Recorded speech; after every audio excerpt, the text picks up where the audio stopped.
আসসালামু আলাইকুম, সবাই কেমন আছেন? আমি মমস গ্যালারি থেকে আজকে আপনাদের সাথে শেয়ার করব কিভাবে বেবি ফ্রকে ফুল পেইন্ট করতে হয়। তো এখানে আমি বাচ্চাদের ফ্রক কেটে নিয়েছি।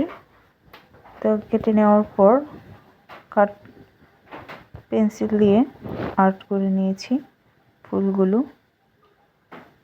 তো এখানে আমি অ্যাক্রিলিক কালারটা ইউজ করেছি, সাদা এবং নীল মিক্সড করে হালকা আকাশি করে নিয়েছি। তো এটা আমি ক্লিক করতে ভুলে গিয়েছিলাম, তো এটা দেখানো হয়নি, পরবর্তীতে আপনাদেরকে দেখানো হবে।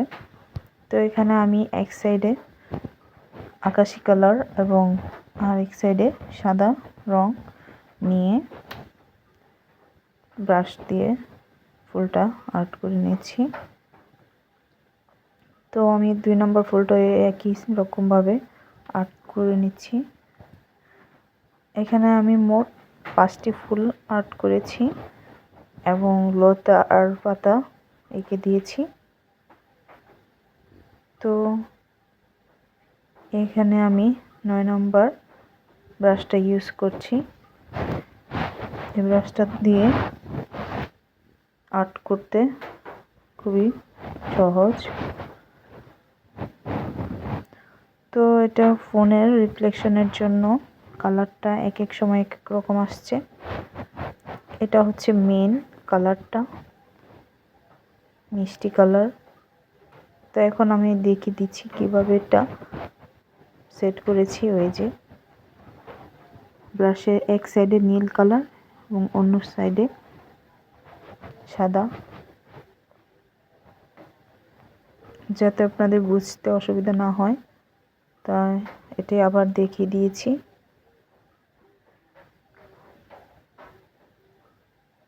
এখানে 5টি ফুল আমি একই রকম কম্বিনেশন আঁকতে চেষ্টা করেছি। তো আপনাদের কাছে যদি ভিডিওটি ভালো লেগে থাকে, লাইক, কমেন্টস এবং সাবস্ক্রাইব করে দেবেন।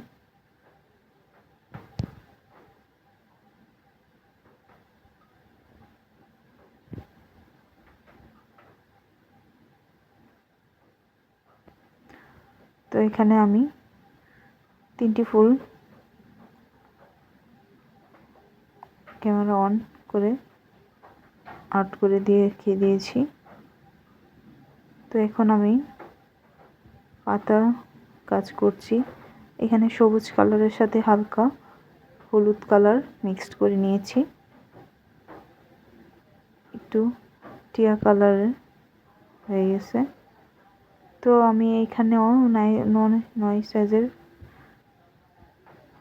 ব্রাশটা ইউজ করছি পাতা আর্ট করার ক্ষেত্রে। আপনারা দেখতেই পাচ্ছেন কিভাবে বাঁকা করে রং বসিয়ে দিচ্ছি। তো এই ব্রাশটা দিয়ে পাতা আর্ট করাও অনেক সহজ, আপনারা ট্রাই করতে পারেন।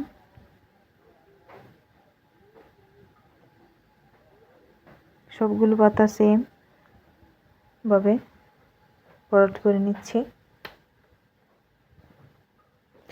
তো আমার কোনো ক্ষেত্রে যদি ভুল হয়ে থাকে ক্ষমা দৃষ্টিতে দেখবেন।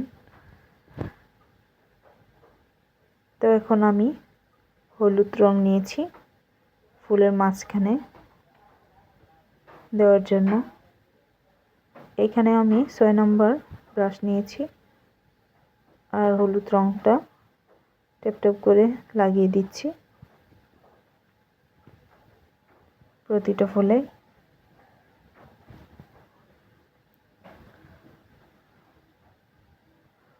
এখানে ফ্রকটা আমি শুধু কেটে নিয়েছি, বানানো হয়নি, পরবর্তীতে আপনাদের সাথে শেয়ার করব। এটা 1.5 বছর একটি বাচ্চার জন্য বানিয়েছি।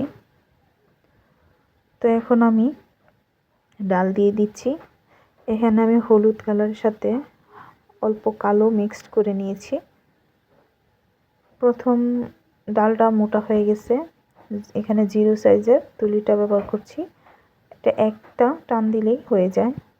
তো আপনারা এভাবে আর্ট করবেন। আমি ডালগুলো এঁকে নিয়েছি। এখন এই কাজটা আমি পুরো অপশনাল, আপনারা ইচ্ছা করলে দিতে পারেন আবার নাও দিতে পারেন। আমার মনে হচ্ছে যে সাদা কালারটা দেওয়াতে ভালো লাগছিল, তাই আমি দিয়ে দিয়েছি 0 সাইজের ব্রাশটা দিয়ে।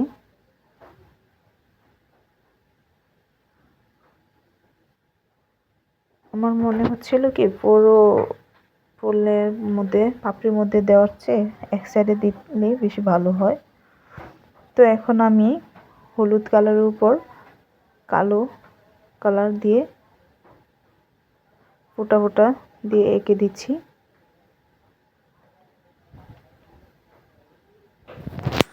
তো এখন আমি নীল কালারটা নিয়ে 6 নম্বর ব্রাশ দিয়ে শুধু একটা পাপড়ি এঁকে দিচ্ছি পুরোটার মধ্যে।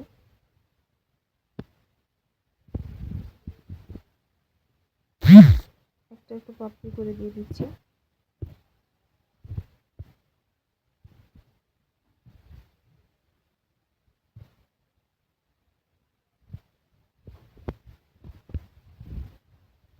পুরোটার মধ্যে আমি শুধু একটা করে পাপড়ি দিয়ে দিচ্ছি, যাতে কাপড়টা ভরা ভরা লাগে, খালি যেন না লাগে, দেখতেও সুন্দর লাগছিল। তো এখন নীল কালারের উপর হালকা সাদা রং দিয়ে দিচ্ছি, সে ভালো লাগছিল দেখতে, অফ ক্যামেরায় বেশি ভালো লাগছিল। তো আজকের মতো এখানে, আল্লাহ হাফেজ।